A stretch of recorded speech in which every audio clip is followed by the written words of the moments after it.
चलिए,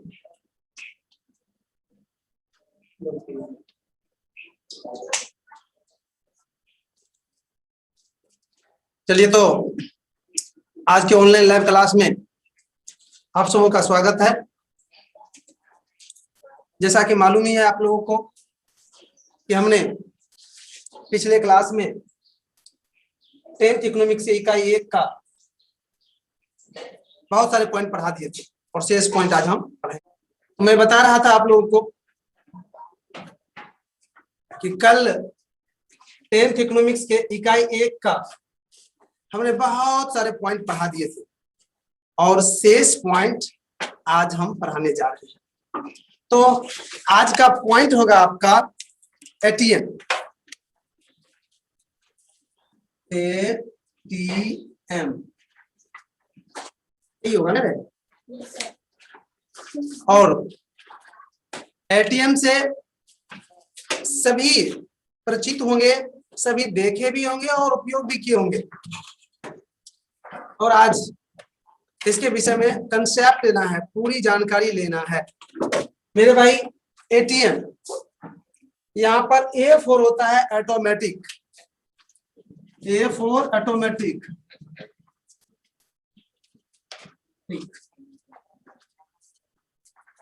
और T for होता है टेलर,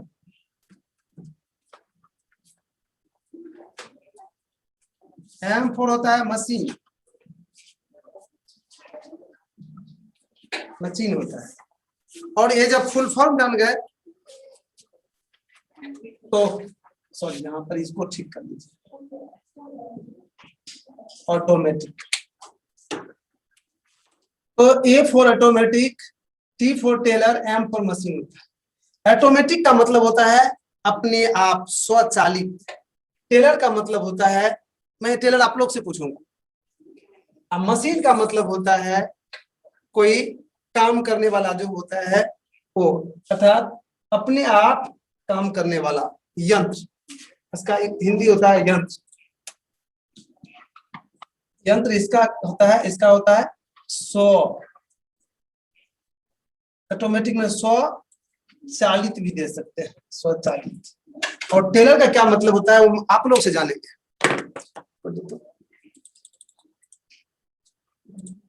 बताएंगे कोई टेलर का क्या मतलब होता है? आप लोग सिनेमा भी देखते होंगे तो उसमें टेलर आता होगा, क्या मतलब होता है टेलर का? कोई बताएंगे क्या होता है टेलर? कोई एनीबॉडी? तुम दूसरा भेज दे।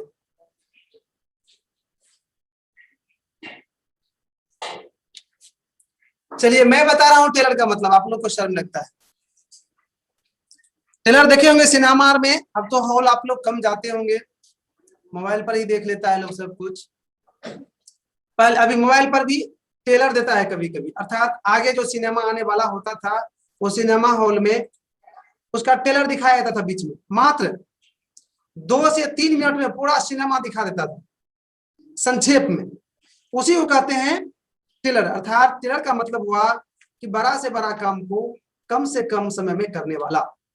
तो यहाँ पर ऑटोमेटिक टेलर, टेलर का मतलब यह हुआ कि बड़का काम को कम से कम समय में संक्षेप में करने वाला को टेलर कहा जाता है। तो ऑटोमेटिक टेलर मशीन, अर्थात आपने एटीएम का मतलब इसके वर्ड से जान गए कि ऑटोमेटिक टेलर मशीन, अर्थात स्वचालित कम से कम समय में काम करने वाले यंत्र को एटीएम कहा जाता है। अब मैं एटीएम को परिभाषित करने जा रहा हूं, थोड़ा सा ध्यान से सुनिएगा। मैं कहने जा रहा हूं कि एटीएम बैंक द्वारा निर्धारित वह स्थान होता है जहां पर स्वचालित मशीन के माध्यम से पैसा को निकालने और जमा करने की सुविधा रहती है, उसको कहते हैं एटीएम। एक बार फिर से सुन लीजिए मैंने कहा क्या कि बैंक द्वारा निर्धारित वह स्थान जहां से पैसा निकालने या जमा करने की सुविधा अपने आप चलने वाले यंत्र के माध्यम से रहती है, उसे स्वचालित मशीन या एटीएम कहा जाता है। तो शायद आप एटीएम का मतलब समझ गए होंगे। अब इसको आप लोग नोट कर लीजिए।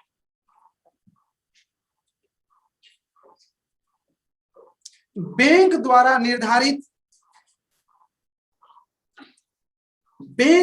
निर्धारित वह स्थान जहां पर स्वचालित मशीन के माध्यम से मुद्रा को निकालने या जमा करने की सुविधा रहती है, उसे एटीएम कहा जाता है। जहां A for automatic, AUTOMATIC automatic, T for teller, TELLER teller, M for machine, MACHINE machine. तो इस तरह से आपने एटीएम को समझ गए। अगर इस एटीएम से संबंधित अभी भी आपके मन में कोई डाउट है तो आप हमसे क्वेश्चन पूछ सकते हैं जी।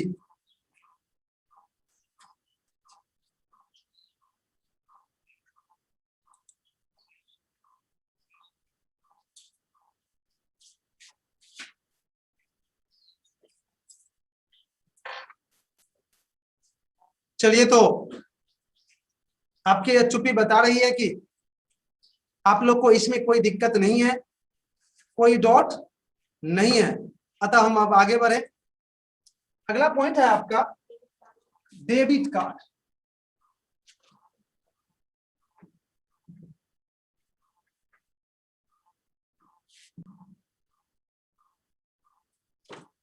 डेबिट कार्ड, मेरे भाई बीच में लिख लीजिए डेबिट कार्ड।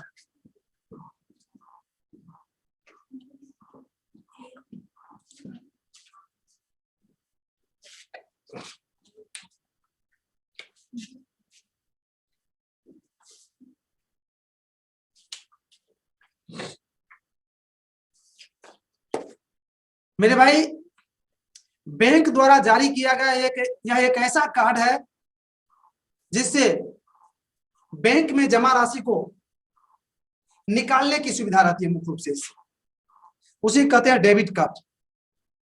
इससे मुख्य रूप से पैसा आप निकाल सकते हैं। इस बीच में चला था वो ग्रीन कार्ड। वो ग्रीन कार्ड क्या था? सिर्फ आप बैंक में पैसा जमा कर सकते हैं। उसी तरह से इससे आप पैसा निकाल सकते हैं। यही है डेबिट कार्ड। लिखिए, बैंक द्वारा जारी किया गया वह प्लास्टिक का कार्ड जिसके द्वारा बैंक में जमा राशि को कार्ड धारक निकाल सकते हैं, उसे डेबिट कार्ड कहा जाता है। तो इस तरह से आपने डेबिट कार्ड समझ गए। अब अगला है क्रेडिट कार्ड।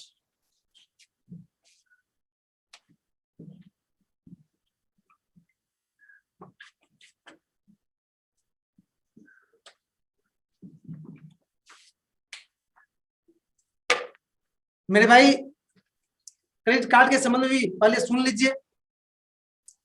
वर्तमान समय में यह कार्ड बैंक द्वारा काफी जोर शोर से दिया जा रहा है और इस कार्ड के आधार पर बैंकिंग क्षेत्र में आपका क्रेडिट तैयार होता है, अर्थात उधार लेने की क्षमता तैयार होती है। इस कार्ड के आधार पर आप किसी कंपनी से, किसी बैंक से उधार ले सकते हैं। साथ ही साथ उधार लेने की क्षमता भी इससे तैयार होती है। इसी को कहा जाता है क्रेडिट कार्ड। तो चलिए लिखिए, बैंक द्वारा जारी किया गया वह प्लास्टिक का कार्ड जिसके आधार पर कार्ड धारक को उधारी कोई वस्तु कंपनी द्वारा या बैंक द्वारा दिया जाता है, उसे क्रेडिट कार्ड कहा जाता है। इस तरह से आपने क्रेडिट कार्ड को समझ गए। अगर इसको लेकर आपके मन में किसी भी तरह का कोई डाउट है, क्वेश्चन है, तो आप पूछ सकते हैं। जी पूछिए। बोले इसको पूरा रिपीट दीजिए, क्योंकि दैनिक जीवन में का बहुत उपयोग होता है ना, क्रेडिट आने वाले क्रेडिट कार्ड बहुत उपयोग होता है। तो मुख्य रूप से उस क्रेडिट कार्ड से जो है ना, आपका उधार लेने का इमेज तैयार होता है कि आप कैसे कितना उधार ले सकते हैं, लिमिटेशन होता है उसमें सारा। आप अगर बार बार उधार लेंगे और जमा करेंगे तो उससे आपके क्रेडिट बनेगा, अर्थात आपके उधारी लेने की क्षमता तैयार होगी, और फिर उससे उस मुख्य रूप से तो उधारी लेने की क्षमता बनती है ना, उधारी दिया भी जाता है और क्षमता भी तैयार होता है उस कार्ड से। जी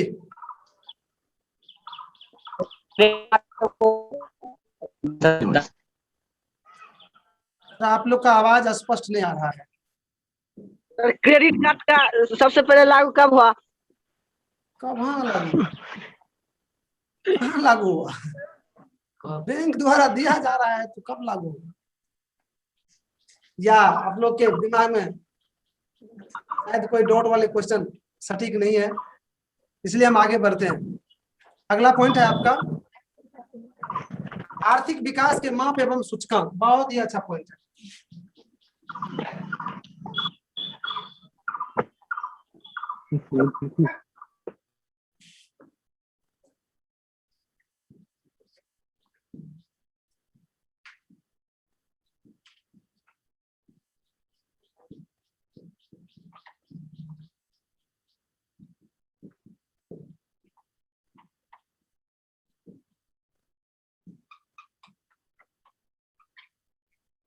मेरे भाई इसको लिख लीजिए और पेन नीचा कीजिए।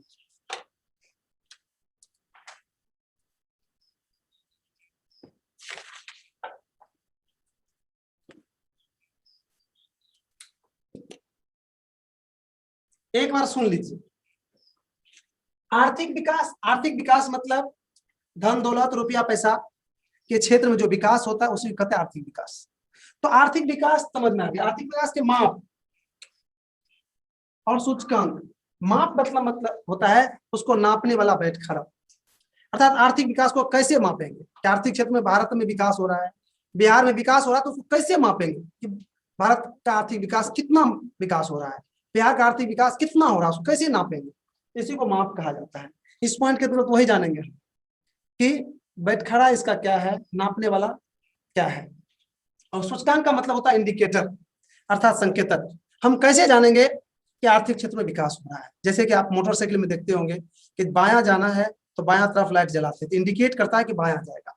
तो हम कोई भी आम पब्लिक या गाड़ी वाला देख के या समझ जाता है इसको बायां तरफ जाना है, और बायां तरफ जाने के लिए आपको रास्ता क्लियर कर देता है। ठीक उसी तरह से आपको इस पॉइंट में जानना है कि भारत या बिहार या अन्य क्षेत्र के आर्थिक क्षेत्र में जो विकास हो रहा है उसका इंडिकेटर कौन है, कौन ऐसा इंडिकेटर है जिससे हमें यह पता चल जाएगा कि आर्थिक क्षेत्र में विकास हो रहा है। तो मेरे भाई मैं बता दूं आपको, आर्थिक क्षेत्र के विकास को जानने के लिए, मापने के लिए दो इंडिकेटर, दो बैठखरा है। पहला का नाम है मेरे भाई राष्ट्रीय, पहला का नाम है राष्ट्रीय आय, दूसरा का है प्रति व्यक्ति आय। मेरे भाई यही दो बैठखरा है जिसके आधार पर हम आर्थिक विकास का माप कर सकते हैं, आर्थिक विकास को जान सकते हैं। एक बार सुन लीजिए। राष्ट्रीय आय, राष्ट्रीय आय मतलब होता है देश की आय। मेरे भाई मैं इस पॉइंट को बताने से पहले आय बताता हूं, थोड़ा सा ध्यान से सुनिएगा। आय क्या होता है? किसी भी व्यक्ति के द्वारा मानसिक या शारीरिक दो ही तरह से काम किया जाता है, या तो दिमाग से काम किया जाता है या हाथ पांव से काम किया जाता है। चाहे वो जहां भी काम करे, जैसे अभी हम भी काम कर रहे हैं, आपके यहाँ लेबर भी काम करता होगा, हर तरह से फैक्ट्री में भी काम करता होता है, दो ही तरह से काम करता है, मानसिक का शारीरिक। मैं वही बता रहा था। मैं आय बताने जा रहा हूं, ध्यान से सुनिएगा। आय किसी भी व्यक्ति द्वारा शारीरिक या मानसिक कार्य करने के बाद उसे मजदूरी के रूप में, परिश्रम के रूप में जो कुछ भी दिया जाता है वही उस व्यक्ति का आय कहा जाता है। अर्थात कोई व्यक्ति भर दिन किसी के यहाँ काम करता है और शाम में अगर 500 रुपया उसको दिया जाता है तो 500 रुपया उस दिन का अर्थात एक दिन का उस व्यक्ति का आय कहा जाता है। तो शायद आप आय समझ गए। तो राष्ट्रीय आय, राष्ट्र मतलब देश, अर्थात देश का आय, पूरे देश की आय जो होती है। अगर करा है कि पूरे देश की आय भी आर्थिक विकास का सूचक है, अर्थात देश की आय जब बढ़ेगा तो ये हमें क्या संकेत करेगा कि राष्ट्रीय आर्थिक क्षेत्र में विकास हो रहा है। क्योंकि आर्थिक क्षेत्र में जब विकास होगा तभी राष्ट्रीय आय बढ़ सकता है। अतः राष्ट्रीय आय का बढ़ना या घटना, बढ़ने या घटने से हम आर्थिक विकास को जान सकते हैं, नाप सकते हैं। उसी तरह से प्रति व्यक्ति आय, प्रति व्यक्ति आय क्या होता है मेरे भाई, वो भी सुन लीजिए। एक देश में जितनी आय होती है उन आय से देश की जो टोटल जनसंख्या होती है उसमें भागा दे दिया जाता है, और जो भागफल निकलता है वही एक व्यक्ति का आय कहलाता है। तो निश्चित रूप से एक व्यक्ति का आय अगर बढ़ा तो कब बढ़ेगा, जब आर्थिक क्षेत्र में विकास होगा, आर्थिक क्षेत्र में बढ़ोतरी होगा, तब एक व्यक्ति का आय बढ़ेगा। और जब आर्थिक क्षेत्र में विकास नहीं होगा तो प्रति व्यक्ति आय क्या हो जाएगा, घट जाएगा। तो अतः हम कह सकते हैं कि प्रति व्यक्ति आय भी आर्थिक विकास का सूचक है। क्योंकि प्रति व्यक्ति आय जब बढ़ेगा तो तब बढ़ेगा जब आर्थिक क्षेत्र में विकास होगा। अतः हम स्पष्ट कर सकते हैं कि प्रति व्यक्ति आय से भी आर्थिक विकास को माप सकते हैं, आर्थिक विकास को जान सकते हैं। तो इस तरह से आपने आर्थिक विकास के जो प्रमुख माप और सूचकांक था, दो, राष्ट्रीय आय और प्रति व्यक्ति आय को समझ गए। अब इसको लिखाएंगे हम, लेकिन आज नहीं, क्योंकि आपका समय समाप्त होने जा रहा है। अतः इसको हम कल लिखेंगे। आज की क्लास को हमें मजबूरन यहीं पर विराम देना पड़ रहा है।